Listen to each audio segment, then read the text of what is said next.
Boa noite a todos, bem-vindos mais uma vez para o nosso estudo, que hoje é o finalzinho, né, do livro, a gente vai encerrar.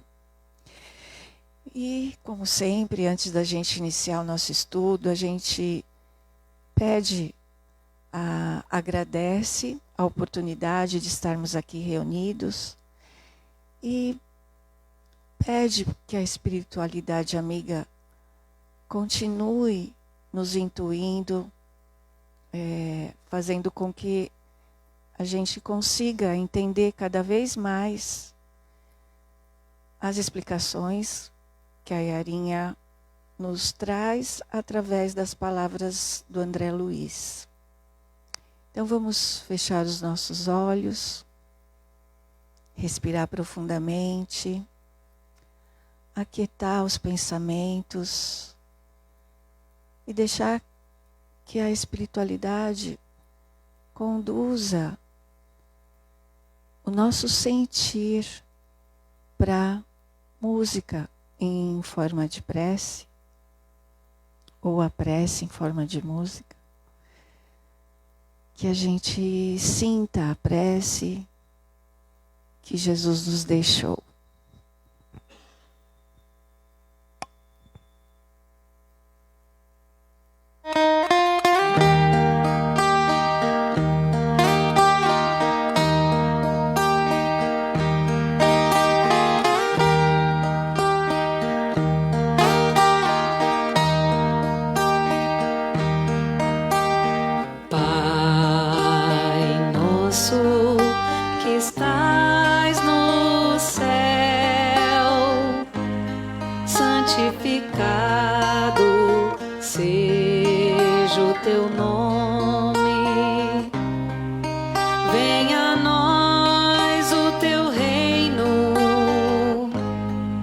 Seja feita a tua vontade.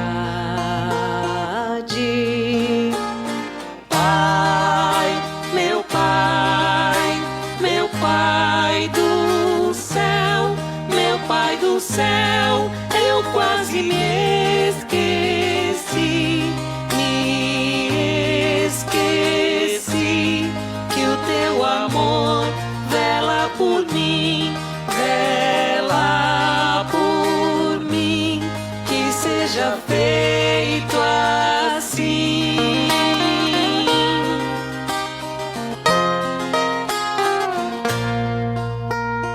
O alimento desse dia, dai-nos agora e sempre.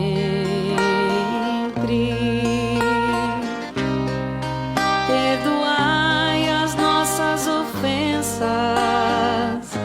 de um modo maior com que perdoamos. Pai, meu Pai, meu Pai do céu, meu Pai do céu, eu quase me esqueci.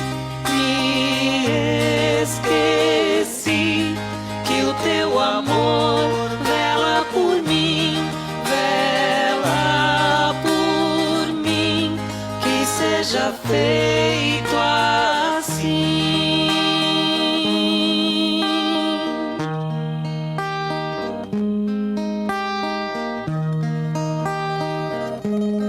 Não nos deixeis cair em tentação, mas livrai-nos de todo mal.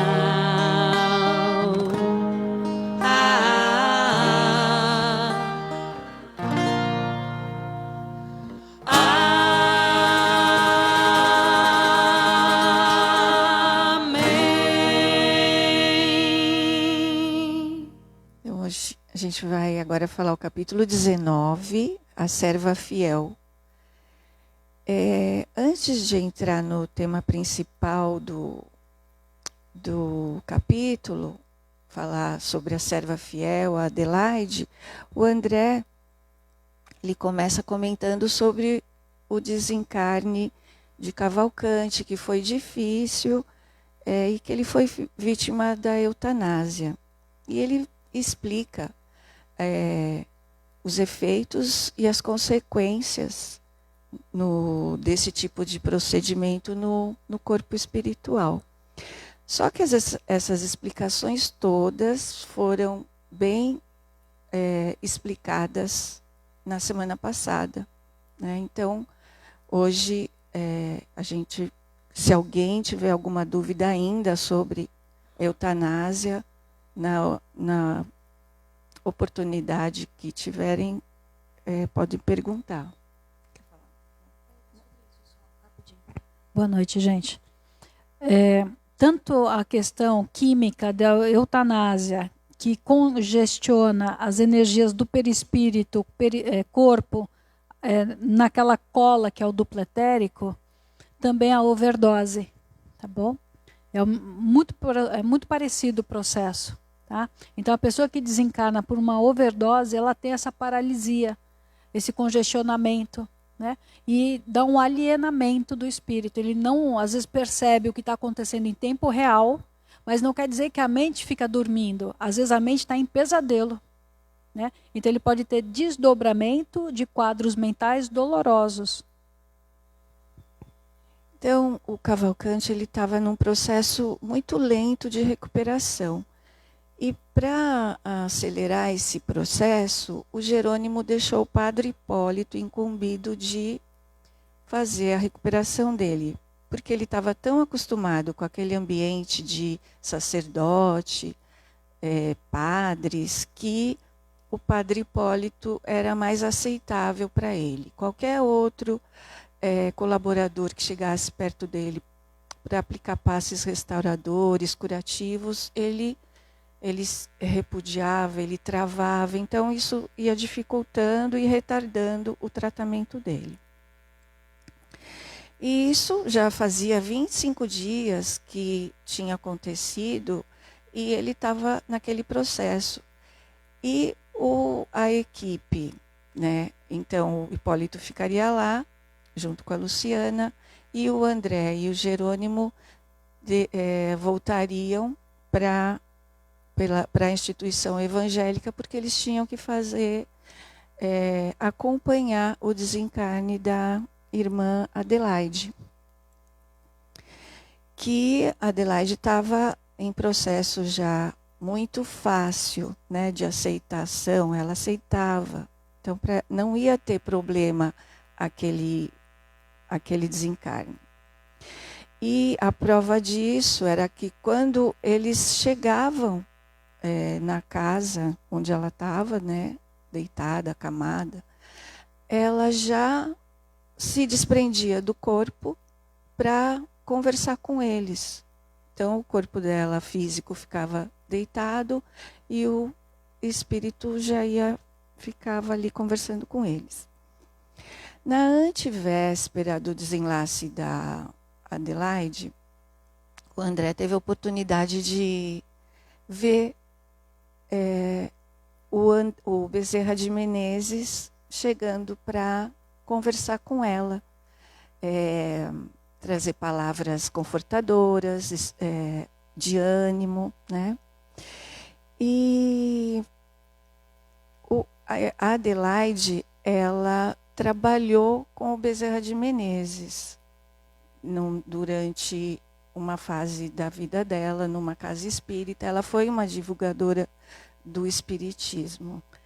E só que o trabalho com o Bezerra não continuou por conta do desencarne dele, né? Mas ela continuou na linha, buscando o trabalho no auxílio de crianças.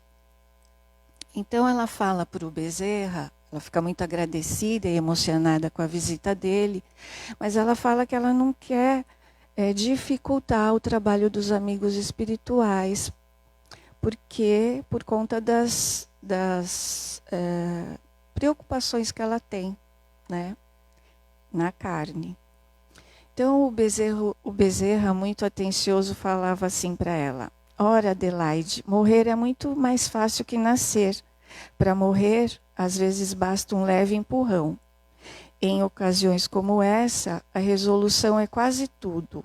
Ajude a você mesma, libertando a mente dos elos que imantam a pessoas e a acontecimentos, coisas e situações da vida terrena. Não se detenha quando for chamada, não olhe para trás. Aí ela responde que ela se sente socorrida e amparada, mas ela tem medo dela mesma, né, pelas preocupações. Aí ele fala assim: preocupada assim, minha amiga, não vale a pena. Compreendo-lhe a ansiedade, também passei por aí. Creia, entretanto, que a lembrança de Jesus ao pé de Lázaro foi a ajuda certa ao meu coração. Busquei insular-me, cercar meus ouvidos aos chamamentos do sangue, fechar os olhos à visão dos interesses terrenos, e a libertação deu-se em poucos segundos. Pensei nos ensinamentos do Mestre ao chamar Lázaro de novo e recordei-lhe as palavras: Lázaro, sai para fora. E finalmente afastei-me do corpo grosseiro, sem obstáculos algum. Então, durante essa conversa, eles foram interrompidos porque estava na hora dela tomar uma medicação. Então, ela tinha que voltar para o corpo, né? E a conversa foi interrompida. E ainda naquela noite, o André e o Jerônimo levaram a Adelaide para uma rápida visita pela casa transitória, que era para onde ela ia passar. Eles queriam que ela se conectasse com o lugar. E quem estava esperando por ela lá era a irmã Zenóbia.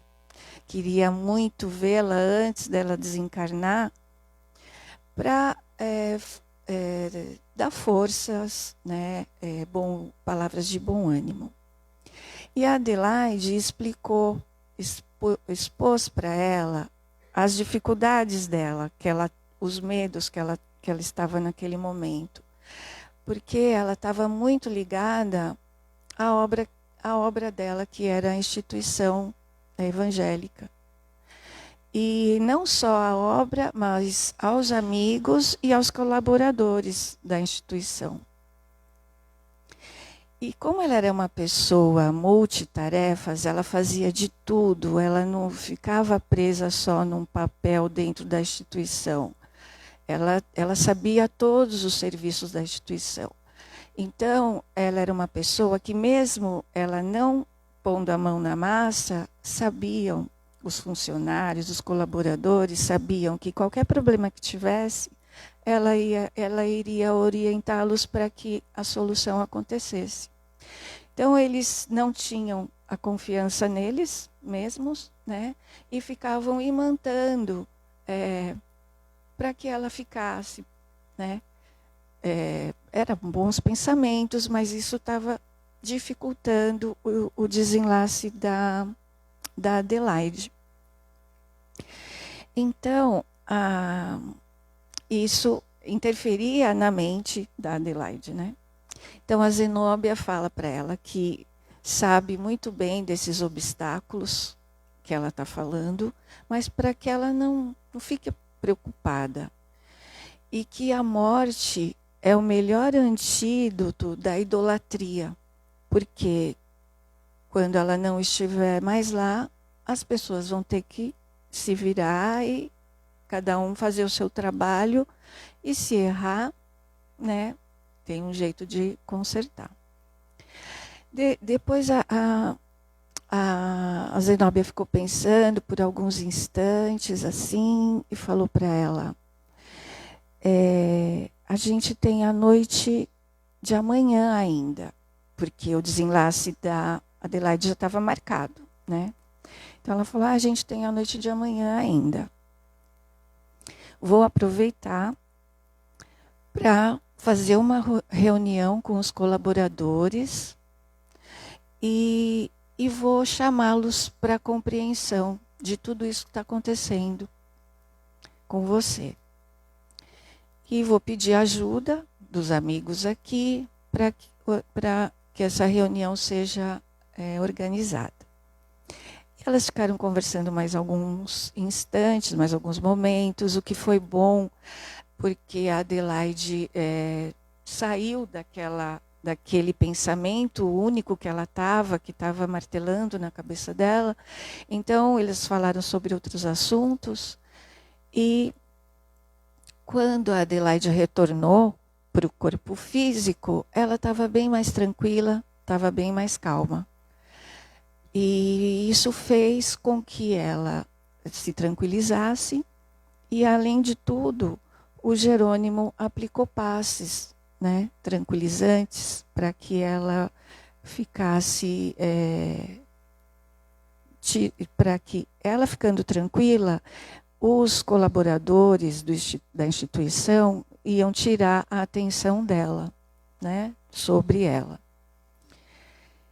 Então, a partir desse momento que ela começou a descansar, todos começaram a trabalhar para que, durante o sono, os trabalhadores da casa transitória chamassem os colaboradores da instituição da Adelaide para a reunião que ia acontecer lá na casa transitória.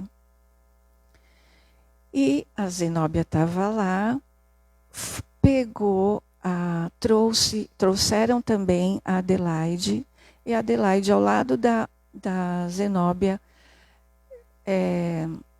com o rosto cansado, com o corpo já debilitado, mostrando que ela precisava descansar, né? A intenção era essa, que os colaboradores vissem que estava na hora da Adelaide descansar, que ela já deu, né? Já tinha dado o tempo dela. Aí a Zenóbia começa a falar que ela era tão querida e que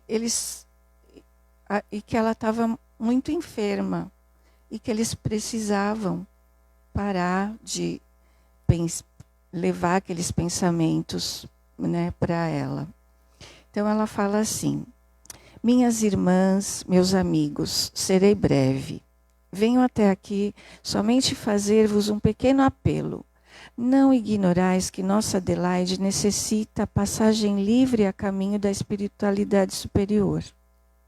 Enferma desde muito, cooperou conosco anos consecutivos, dando-nos o melhor de suas forças. Por que asseguram?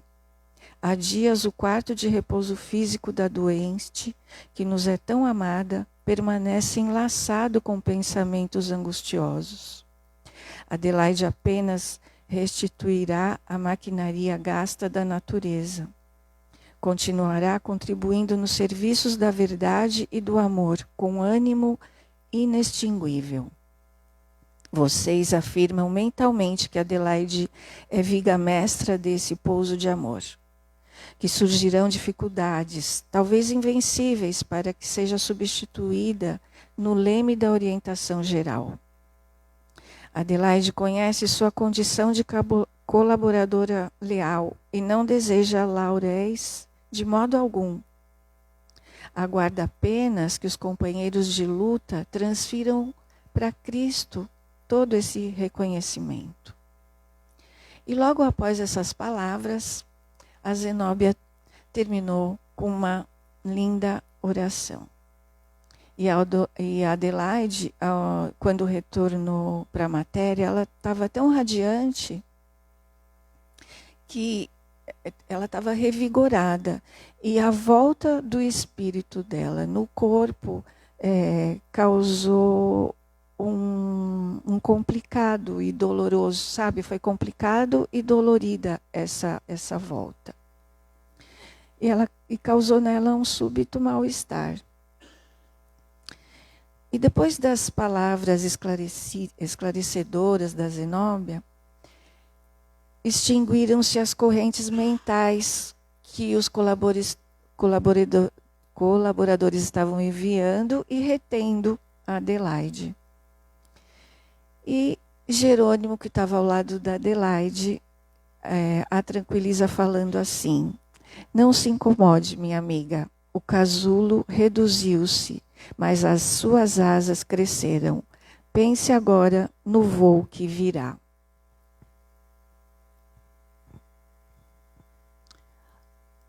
Olha como a espiritualidade é benevolente e muito, muito ativa.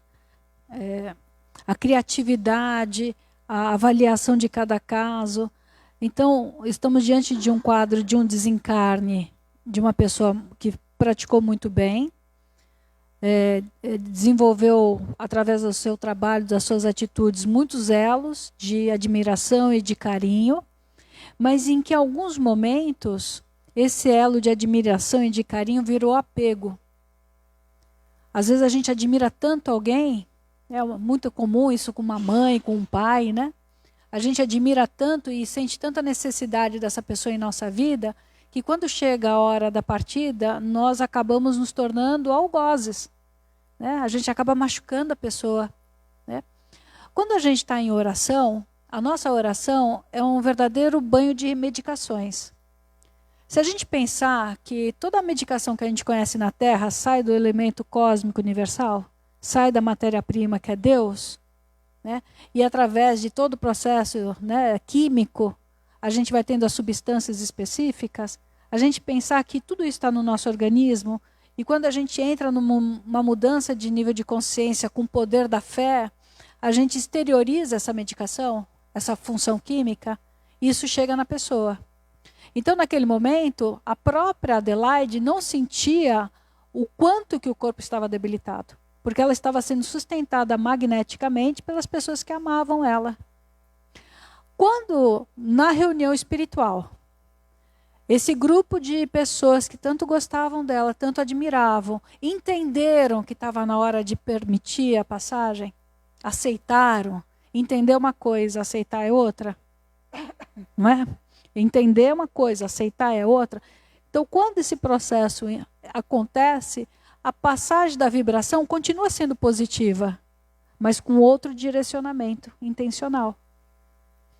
A partir disso, então, Adelaide precisa sentir o efeito do próprio organismo no desligamento, e ela colapsa. Será que esse colapsar não é necessário para a gente também aceitar que a gente não é onipotente, onisciente? Será que essa dor que a gente tem na passagem não é necessário para a gente aceitar que a gente precisa soltar mesmo o controle, o comando? Porque, olha só, uma pessoa que está acostumada ao longo da reencarnação a dar direcionamento, olha, se fizer isso, e se fizer aquilo, e se fizer isso, ela está acostumada a comandar. Para ela, então, vira um desafio, uma prova, não comandar, aceitar o comando. Não é tão simples, né? Na teoria é fácil falar, mas e na hora do vamos ver? Então, às vezes, a pessoa que é tão potente, tão decisiva na vida, tão ativa, ela também tem que aprender a rebaixar essa escolha e só aceitar o comando divino. É difícil, né? Por isso que estamos lendo, estudando. Por isso que esse estudo para nós é importante. Às vezes, não precisamos só pensar no magnetismo, na ação do desencarne, da morte. E quando a gente pensa muito numa pessoa, e se eu sou uma mãe muito zelosa, muito preocupada, e sempre pensando no meu filho que está saindo à noite, meu filho que está namorando, meu filho que na faculdade, meu filho que do trabalho. E eu estou sempre pensando. Dentro do meu coração, esse pensar é por amor, é por uma preocupação zelosa, correto? Mas dentro da ação do equilíbrio, vira um problema. Muitas vezes é assim que a gente consegue desenvolver uma obsessão por excesso de cuidado. Nós podemos estar alterando o fluxo da escolha desse filho, por causa de tanto pensamento que a gente joga, ele pode acabar se sentindo tão pressionado, recebendo esse magnetismo, que alteramos o livre-arbítrio dele. Não pensamos nisso, né? Às vezes a gente não se dá conta disso. Yara, mas até onde se preocupar e até onde soltar? Esse é o exercício do nosso livre-arbítrio, né? Semana passada, no estudo da desobsessão, a Cris nos trouxe a questão do determinismo, e do livre-arbítrio, né? São coisas importantes para o estudo. Determinismo não é fatalidade ou destino fechado. Determinismo são leis que estão dentro da nossa reencarnação. Eu sou Yara, reencarnei na família que eu reencarnei, no sexo que eu reencarnei, com as condições biológicas que eu reencarnei, no contexto social, não é? Isso é um determinismo. Não necessariamente eu escolhi passo a passo, né? São ações da espiritualidade naquilo que eles veem que é o melhor para o meu desenvolvimento moral e espiritual. Mas diante do determinismo, eu vou precisar usar a minha escolha. Eu vou precisar desenvolver o livre-arbítrio. Devo ou não devo? Não é se eu posso ou não posso. A gente está no momento espiritual de desenvolvimento que é devo ou não devo. Não é se é errado ou se é certo. Entende? Quando a gente está preso à lei de causa e efeito, tudo é medo do erro, da punição. Então é erro e acerto. Nós estamos começando a entender que não é mais erro e acerto, como diz o próprio Emmanuel, até o erro nos é a escada, degrau dessa escada evolutiva, para a gente entender então que devemos fazer de outro jeito. É se devemos ou não. Tudo posso, nem tudo me convém. E vai gerando então um estado interno que faz um cuidado. Então até mesmo quando a gente pensar em alguém, elevando o nosso poder de oração, a gente vai precisar então ter o discernimento de como pedir, de como orar por alguém, né? O amor, ele não pode mais ser esse apego. O amor, ele tem que ser um respeito ao momento que cada um. Vocês vejam que na hora derradeira da Adelaide, ajuda espiritual, amigos queridos, mas na hora mesmo, ela está ela e Deus. Na hora realmente da partida que vai desligar e que ela precisa sentir o embaraçamento daquele corpo que não tem mais ação biológica, ele está realmente terminado a sua tarefa, ela precisa ficar na solidão. Então, desculpa, eu falo demais, mas às vezes a gente fica tão preocupado com momentos difíceis e a gente foge. A gente brinca de avestruz, né? Enfia a cabeça na terra, não quero ver, depois eu penso, isso agora não. Vamos tentar entender que não podemos mais viver assim. A gente precisa ter um enfrentamento, né? Alguém quer fazer alguma pergunta? Que a gente já vai para o capítulo 20, final.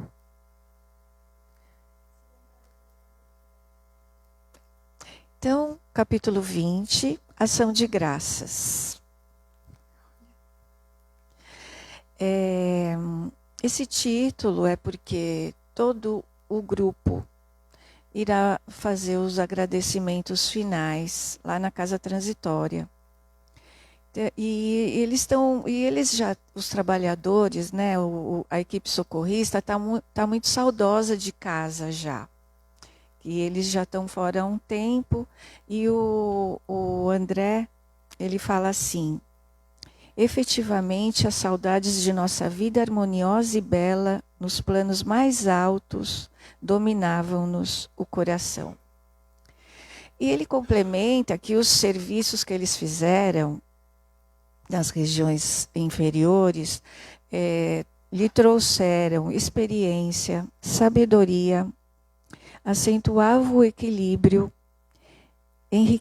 enriquecia o quadro de aquisições eternas. E todos ali estavam em júbilo, assim, pelo trabalho, pela tarefa exemplarmente realizada. E o próprio Jerônimo, ele não disfarçava a felicidade de saber que ia voltar para casa. Então, a reunião foi marcada lá na casa transitória. E não sei se vocês lembram que alguns amigos do Dimas queriam visitá-lo, mas falaram que era melhor não, que ele estava num momento de desenlace difícil, então, para que quando ele estivesse recuperando, eles poderiam visitá-lo. E fora esses amigos do Dimas, tinham outros amigos dos recém-desencarnados na casa transitória que foram lá visitá-los, né? Então a casa estava cheia e cheia de de sentimentos bons. Eles traziam, esses amigos, traziam notícias das famílias, né, e davam boas-vindas aos recém-desencarnados. Então, a reunião de despedida aconteceu na Câmara Consagrada da Prece. E a Zenóbia, ela fala sobre a beleza das obrigações da fraternidade que se entrelaçam no universo, fortalecendo a grandeza da vida. E ela pede para Adelaide, que estava, né, também lá, uma recém-desencarnada, fizesse a prece de encerramento. E ela faz um agradecimento através de prece e é também um momento de adoração ao Criador, que nada seria possível sem as suas divinas bênçãos. E depois dessa prece da Adelaide, a Zenóbia entoa um hino de graças pronunciado, né, que foi pronunciado por ela. E foi de indescritível beleza. Foi um ato de adoração a esse planeta. O hino é longo, né? Então eu só vou resumir aqui. Foi um ato de adoração ao planeta que nos acolhe sem exigir nada e que é maltratado enquanto usufruímos dele. Aborda várias situações que enfrentamos na vida terrena, como as aflições, as dores, os sofrimentos, exaltando a força que recebemos da terra para vencê-los. Reconhece nossos atos de menosprezo para com ela, que nos responde com mais amor. Mostra gratidão pelas belezas naturais que usufruímos com os rios, as florestas, os campos, as flores. Em suma, é um canto de gratidão a essa mãe devotada que nos recebe a cada jornada reencarnatória, a que nos propomos e a quem ainda iremos recorrer por inúmeras vezes. Finalizada a prece, trocaram carinhos, abraços com Zenóbia e puderam se colocar a caminho da colônia Nosso Lar. Uma grande troca de energia acontecia entre os amigos que estavam lá, eles todos deram as mãos uns aos outros, e os desencarnados e os grupos socorristas subiam prodigiosamente para o seu destino.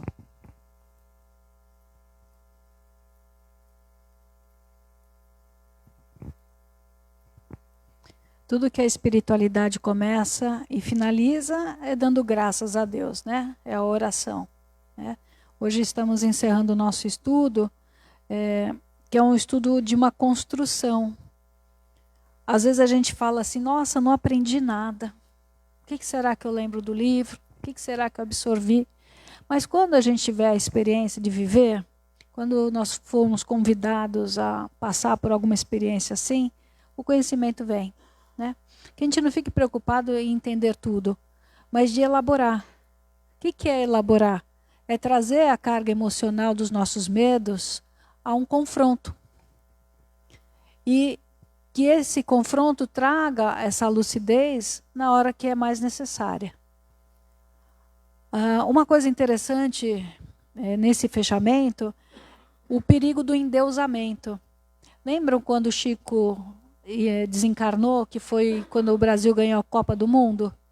Tantos anos esperando ganhar a Copa, né? Será que a espiritualidade não mexeu os pauzinhos ali? Brincando, tá?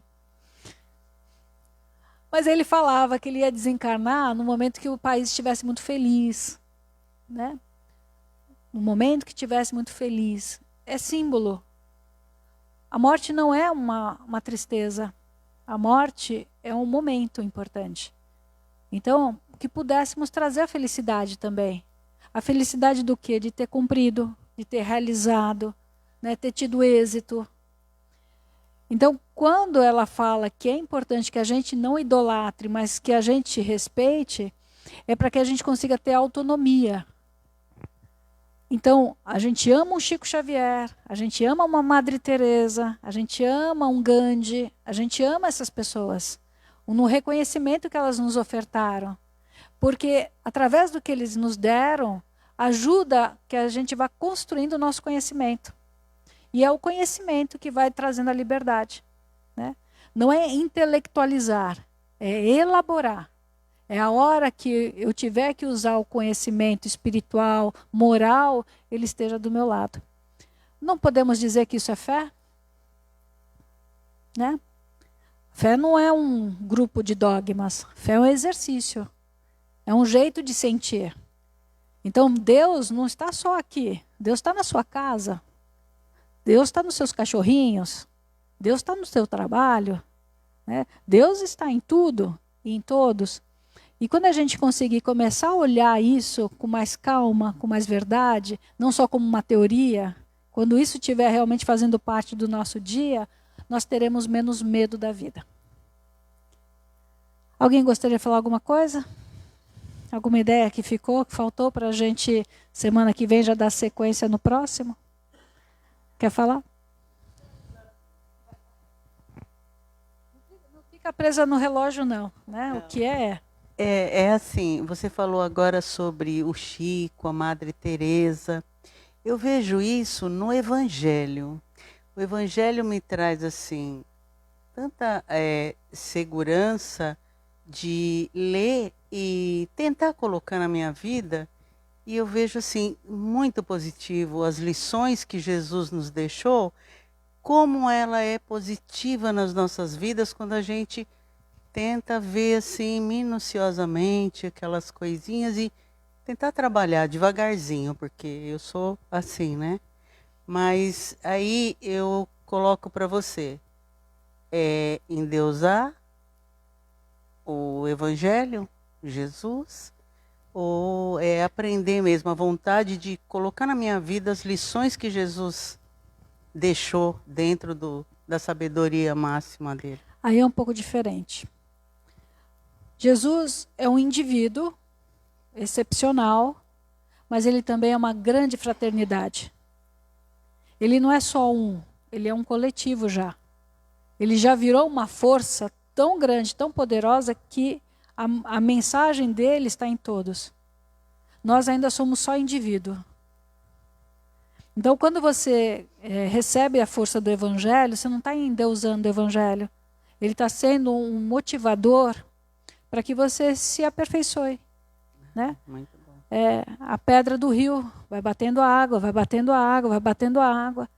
Nós não somos mais a mesma pessoa do ano passado. Então, essa percepção da mudança que está acontecendo com a gente é importante. Né? Então, não é o fanatismo. Quando que eu sou fanático? Quando eu não aceito Deus que há no outro. No evangélico, no protestante de qualquer linha, né? No budista. O fanatismo quer dizer que só a porta que eu entrei é a porta correta. Quantos caminhos que levam a Deus? Não é? Então, a habilidade de ver o Deus em todas as circunstâncias, é que está mostrando que a gente não está no fanatismo. Tá bom, obrigada. Obrigada eu. Vou perguntar para eles não estranharem muito.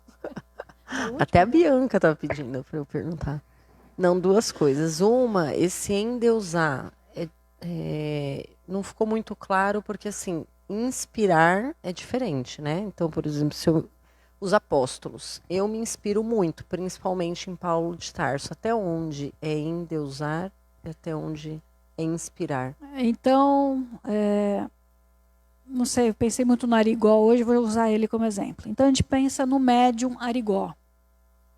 Arigó teve uma mediunidade excepcional, de cura, de fenômenos, correto? Só que ele não deixou de ser humano. Então, ele também tinha problemas na família, por causa do enfrentamento entre mediunidade e o comprometimento familiar. Ele foi um pai que muitas vezes precisou ficar ausente, né? Porque o trabalho era muito intenso. Então, o endeusamento é quando a gente esquece que o outro também é humano. Então, eu endeuso a Carol. ai da Carol se ela escorregar. Porque ela vai do céu ao inferno rapidamente dentro de mim.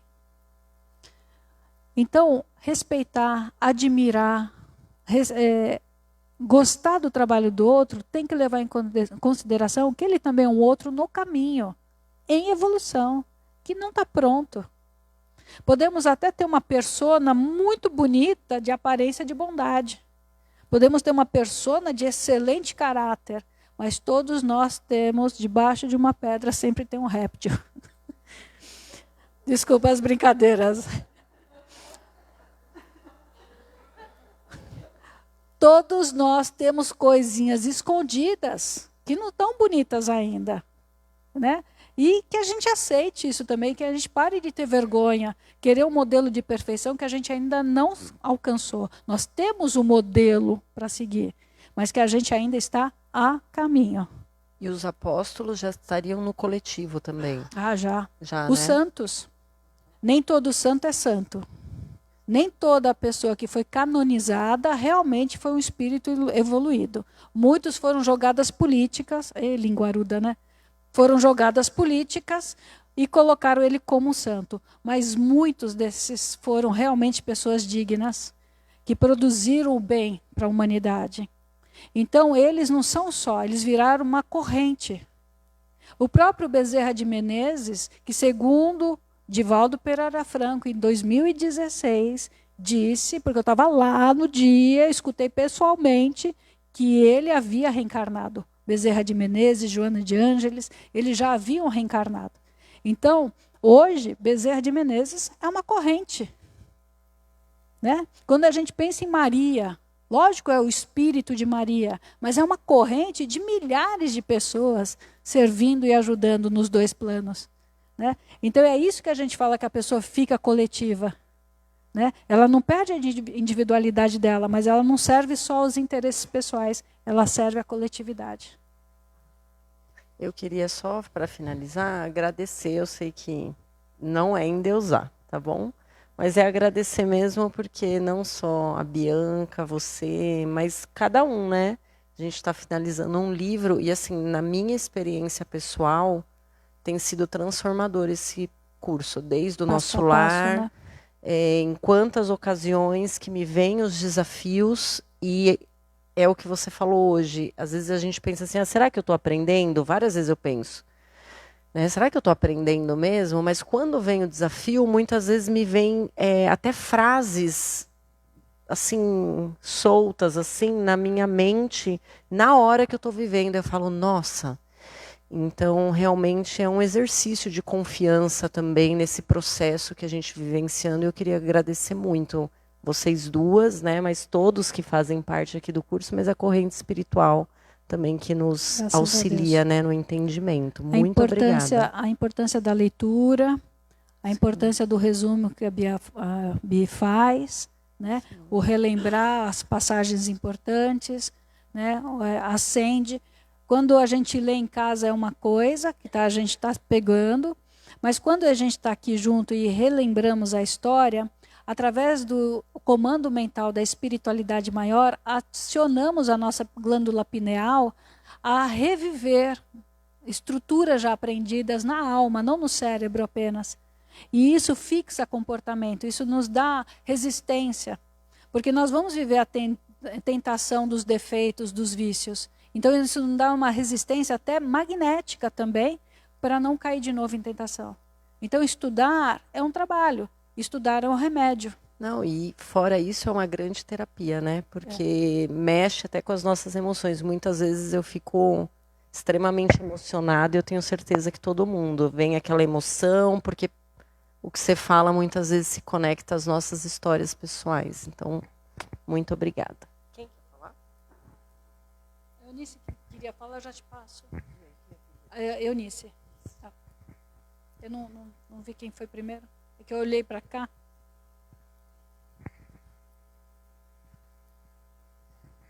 Oi, boa noite a todos. Dentro do ensinamento do Espiritismo, às vezes eu sinto uma solidão. Porque é você com você mesmo, sempre. Mesmo com amigos, com ensinamentos. Porque é a hora do vamos ver, né, Eunice? É a hora do enfrentamento. Então essa solidão está se transformando em solitude, que é você com Deus, essa consciência maior que habita em nós, que está em nós. E é um momento realmente de desfecho. Quantos de nós aqui, sentadinhos e alguns que estão em casa, estão em reencarnações-chave, reencarnações de desfecho de uma grande trama reencarnacionista, que vem se arrastando a quantas reencarnações? Então dá essa sensação realmente que é a gente pela gente. Né? A gente tem até o conforto de um amigo, um conforto de um familiar, mas na hora da decisão, do posicionamento, é a gente com Deus. Né? Por isso que eu fico até assim, muito mexida quando a pessoa fala que brigou com Deus. Né? Ela brigou com a melhor presença na vida dela. Né? Ela está se isolando daquilo que seria a cura. A forma que eu entendo Deus pode ser diferente para cada um. Tá bom? Não é o mesmo Deus. É o mesmo Deus, mas não é o mesmo Deus como a gente vê. Então esse contato interno de o que seria a divindade é também uma forma da cura para esses problemas que a gente acha que são insolúveis.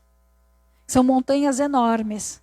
E aí, se a gente olhar para trás, a gente fala assim, nossa, como é que eu já passei por tudo isso? Como é que já foi tudo aquilo? Né? Às vezes a gente passou por coisas tão complicadas e estamos aí. E querendo mais e tentando mais. Né? Então é a transformação da solidão por solitude. Nós e Deus. Né?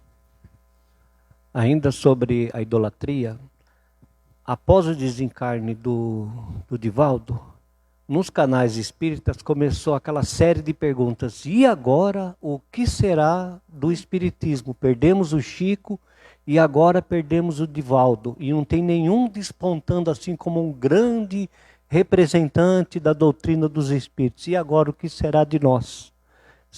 E o livro, no capítulo, explica exatamente isso naquela palestra. A instituição em que ela era a força maior, deixava a cargo dos outros dar a continuidade. Dificuldades teremos, sem o Divaldo, sem o Chico fica difícil. Quem de nós vai trazer novas obras reveladoras, né? Mas nós temos que dar a nossa contribuição. Eles têm que partir e fica com nós o bastão, é isso? Para essa transição do planeta, o que mais precisa ser revelado? Às vezes a gente fica tão eufórico de ter novas notícias que a gente esquece lá. Estava conversando com uma pessoa hoje, lembrando assim, quantas pessoas reclamam que é difícil aprender matemática? Não é? Mas por quê? Por que será que é difícil aprender matemática? Porque matemática é um processo, desde a primeira série, segunda. Se dentro desse processo de engendrando raciocínio, a gente pular uma etapa, vai acumular. E quando acumula, a gente entra em pânico e fala, não entendo nada. Então, não é a presença do Divaldo ou do Chico. E o que eles deixaram? E os espíritos que deixaram tantas obras? A gente já leu todas as obras? Então, é uma ingenuidade da nossa parte, né? É uma orfandade que não existe. Né?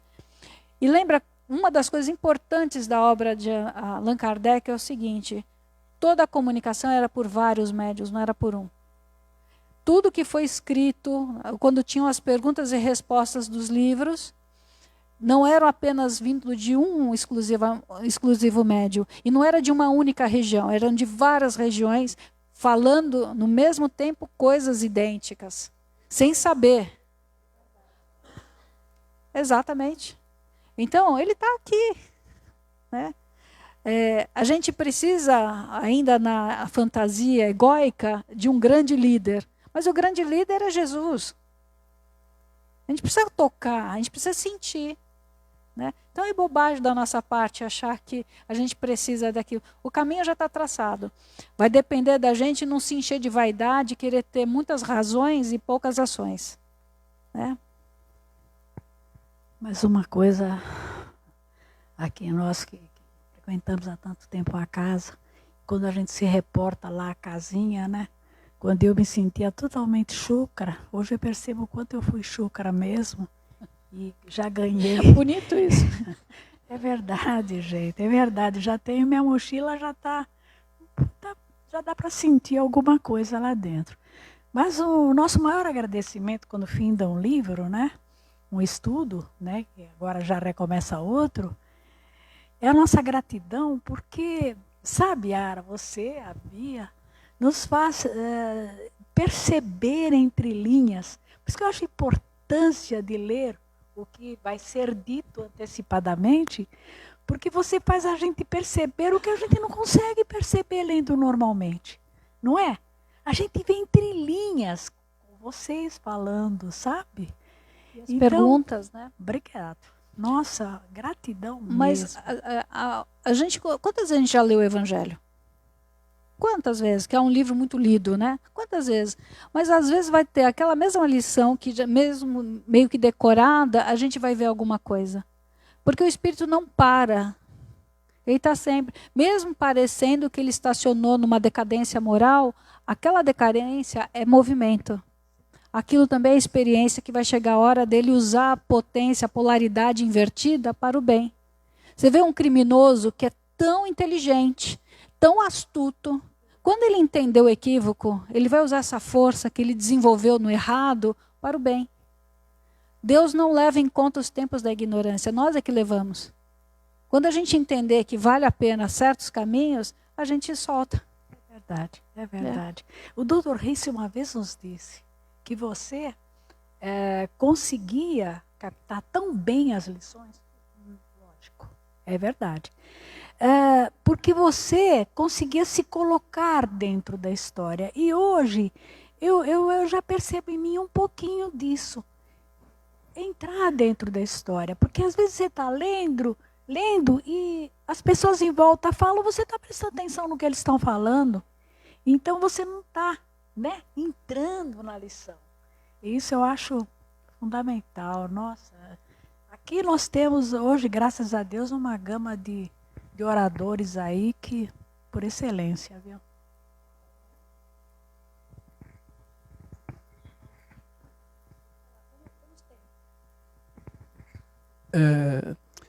Eu estava assistindo há pouco tempo uma palestra do Divaldo, foi na Federação Espírita, não sei se é da Bahia, de São Paulo, não lembro de que local. E em certa parte da palestra, já no finalzinho, ele mudou totalmente o tom de voz dele e a fisionomia. E depois que ele encerrou a fala dele, ele falou que era o Bezerra de Menezes.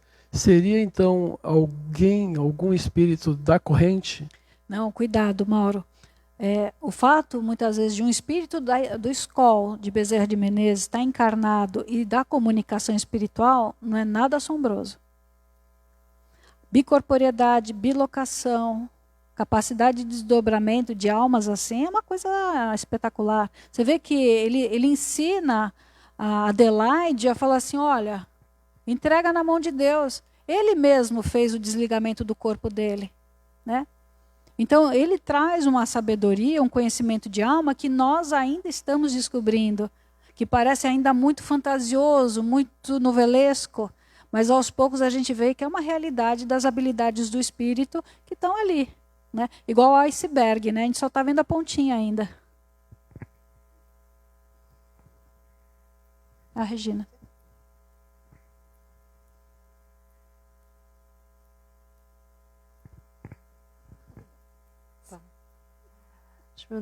Quando alguém desencarna, o pessoal fala que geralmente é a melhora da morte, né? A pessoa melhora, depois desencarna, né? Seria alguma última oportunidade da pessoa assim melhorar? Não é a última oportunidade, não. Eu vou brincar. É tipo assim, não pensa muito em mim, sabe? Olha, eu estou melhorzinha. Melhorei. Aí a pessoa que está ali pensando, magnetizando, ela fala, ela melhorou. Entende? Então a melhora da morte é para não prender. Olha o que a gente estudou principalmente nos últimos capítulos desse livro. O quanto que nós, encarnados, aprisionamos a pessoa que precisa partir. O quanto que a gente ainda não sabe pedir para Deus. Eu tenho que pedir para Deus paz, serenidade e que seja feita a vontade dele.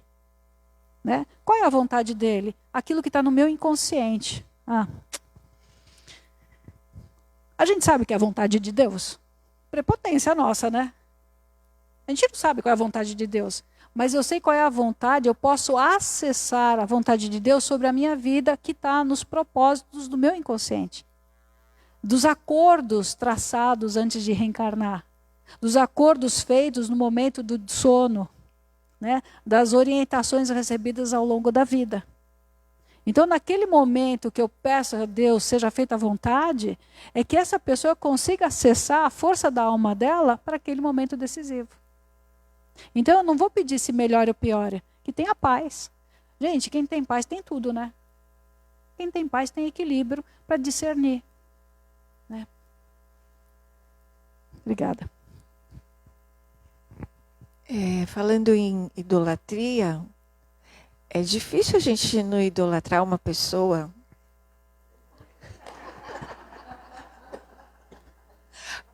Como essa aqui.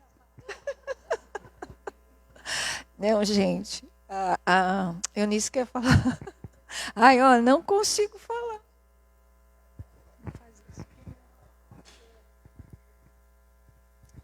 Foi feita uma pergunta para mim, que quando a pessoa morre, você vai mexer nos pertences dela. Se você tem que fazer algum ritual, se você tem que pedir licença, esse tipo de coisa. Eu acho que o respeito é uma moeda que a gente usa em todos os lugares. Sinceramente, tem que pedir permissão. A pessoa não está mais ali, mas ela pode estar conectada ao magnetismo dos pertences dela, de acordo com o apego que ela teve ao longo da vida. Então eu não posso simplesmente ir entrando e mexendo. Eu peço permissão.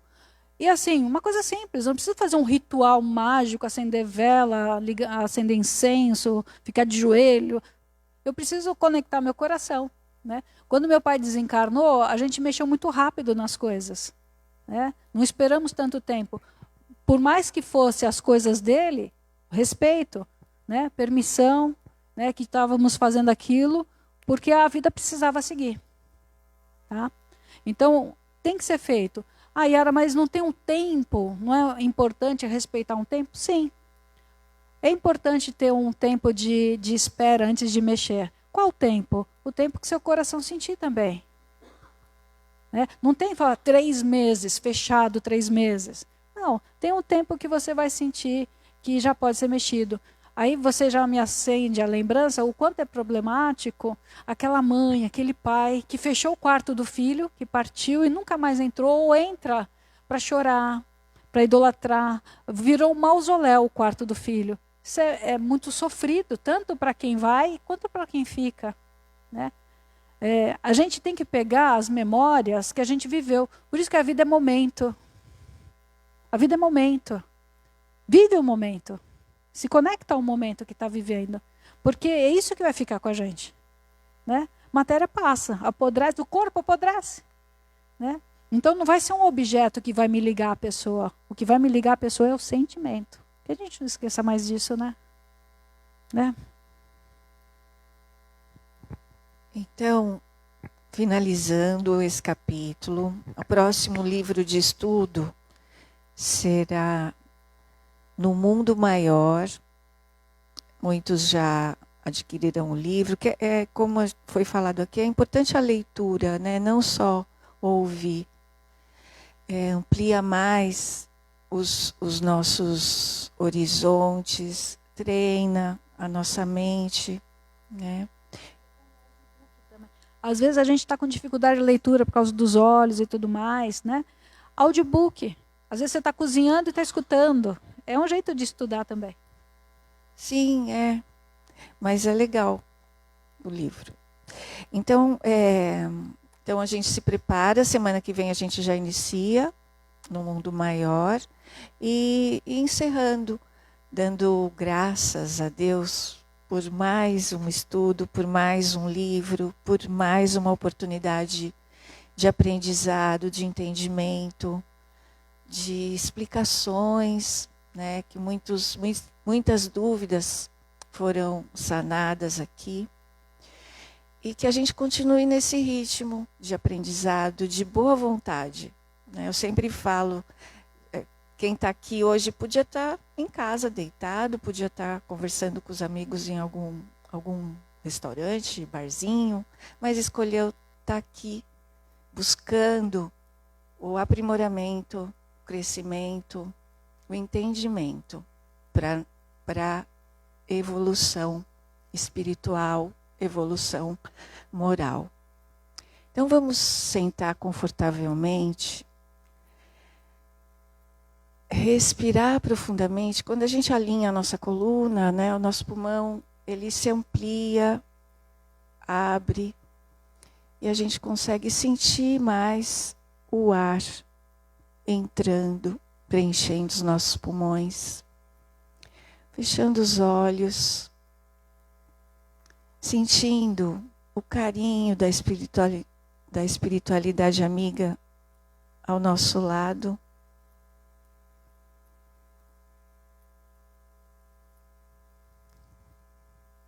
Nos envolvendo com passes amorosos, tranquilizadores. Imagine esse ambiente todo tranquilo e calmo, com carinho envolvendo cada um de nós. Agradecendo mais uma vez a oportunidade de estarmos juntos, agradecendo a todos, a todas as perguntas, a todas as respostas. E a essa espiritualidade maravilhosa que está sempre aqui nos amparando, nos acompanhando. E a gente encerra com a prece. Pai nosso, que estais nos céus, santificado seja o vosso santo e divino nome. Venha a nós o vosso reino, seja feita a vossa vontade, assim na terra como nos céus. O pão nosso de cada dia nos dai hoje, Senhor. Perdoai as nossas ofensas, na medida em que nós perdoarmos aqueles que nos têm ofendido. E não nos deixeis cair em tentações, mas livrai-nos de todos os males. Graças a Deus.